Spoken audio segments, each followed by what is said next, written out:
Bonjour chers amis, bonjour le monde. Aujourd'hui pour une nouvelle vidéo en mathématiques sur le chapitre 1, limite et continuité. Mon objectif ici est de t'apprendre à étudier un prolongement par continuité en un point appelé A. C'est très simple. Quelles sont les différentes étapes à maîtriser? Dans un premier temps, vous devez d'abord déterminer le domaine de définition G de F et savoir que le X n'appartiendra pas à ce D de F. En deuxième astérisque, supposer soit G son prolongement. Et en troisième astérisque, émettre la couleur suivante. Pour X appartenant à D de F à présent, G de X serait donc égal à F de X. Donc G de alpha ou G de A doit être égal à L et L appartient à un réel. C'est très simple. Chers amis, nous allons commencer la résolution d'un exercice avec le changement de la variable. Exercice 1. Soit F, la fonction définie de R vers R, par F de X égale à, par de fraction, tangente de X sur X, et F est tel prolongeable par continuité en 0, justifie ta réponse. C'est très simple. Lorsque vous rencontrez un exercice, ne stressez pas. Nous allons passer à la résolution de cet exercice. Pour ce faire, nous allons d'abord retenir la fonction appelée f de x. On a f de x est égal à tangente de x sur x. Il faut dans un premier temps déterminer l'ensemble de définitions appelées le domaine de définition. Comment procéder?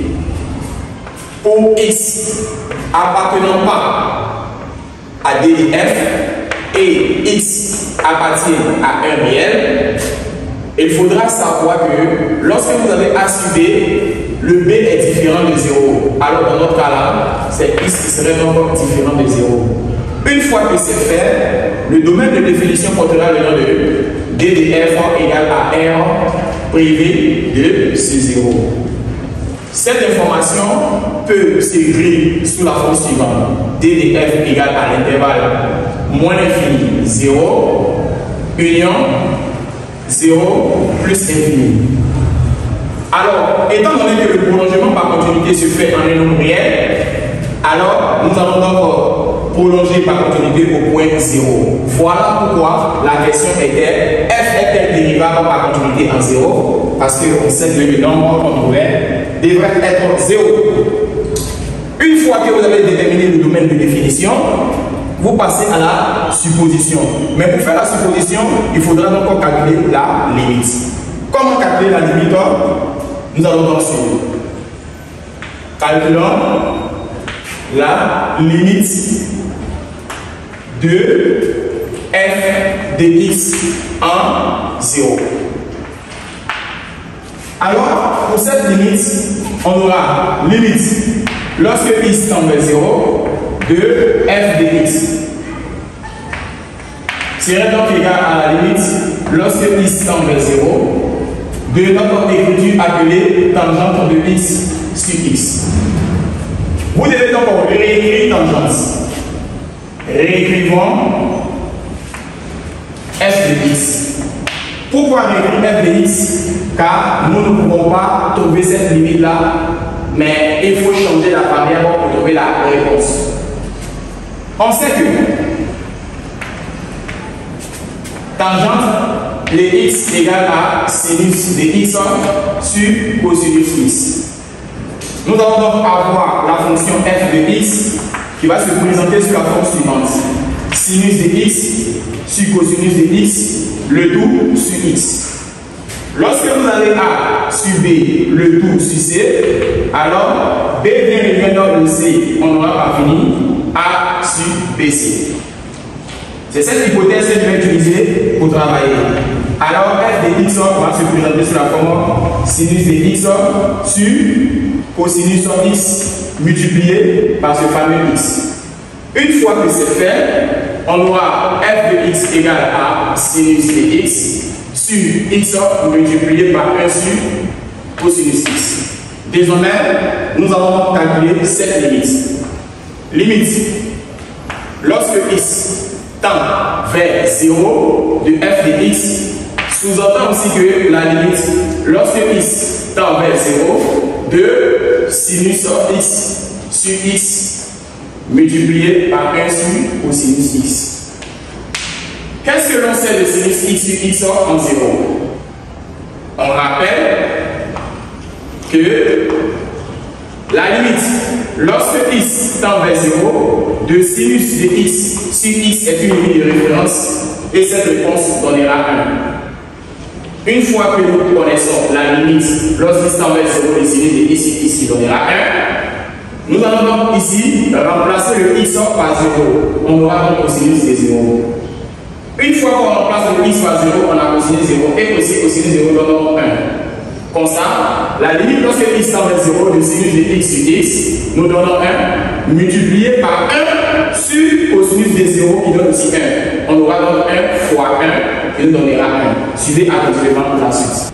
Alors, nous avons signifié que la limite lorsque x tend vers 0 de f de x est égale à la limite lorsque x tend vers 0 de sinus de x sur x, ici on peut les rappeler, sur 1 sur cosinus de x.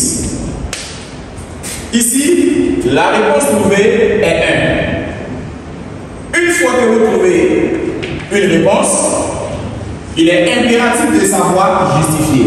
Car la limite, lorsque x tend vers 0, de sinus de x sur x nous donnera 1. Et aussi la limite, lorsque x tend vers 0, de cosinus de x nous donnera 1. Pourquoi? Car nous avons remplacé le x par 0. Une fois que c'est fait, on a 1 sur 1, multiplié par 1, nous donnera 1. Cette limite est trouvée. La réponse trouvée, essayez de voir si cette réponse appartient à un réel. On voit clairement que le 1 appartient à un réel. Alors, ça veut dire que la fonction f est prolongeable par continuité et g est appelé désormais le prolongement. Donc, f est prolongeable par continuité en 0 et soit g de x son prolongement. Une fois que c'est fait, vous allez matérialiser par l'accolade que pour x appartenant à R privé de 0, la fonction g de x fabriquée est la même fonction que la fonction f. Du coup, g de 0 que l'on a trouvé, à la limite lorsqu'il tend vers 0, nous donnons comme réponse 1. Et 1 appartient à un réel. Si je veux exploiter l'accolade, je dirais que pour x appartenant à R privé de 0, la fonction g de x va se présenter sous la forme de tangente de x sur x. Lorsque g de 0 portera comme valeur 1, avec 1 appartenant à R réel. Chers amis, dans cette vidéo, j'avais pour but de vous apprendre le prolongement par continuité. Bien avant de commencer, déterminer le domaine de définition. Calculer la limite au borne de l'ensemble des définitions que vous avez dit privé de. Une fois que c'est fait, utilisez une nouvelle fonction appelée le prolongement par continuité de la fonction f, tout en établissant un arbre appelé accolade. Chers amis, je vous dis au revoir pour une nouvelle vidéo.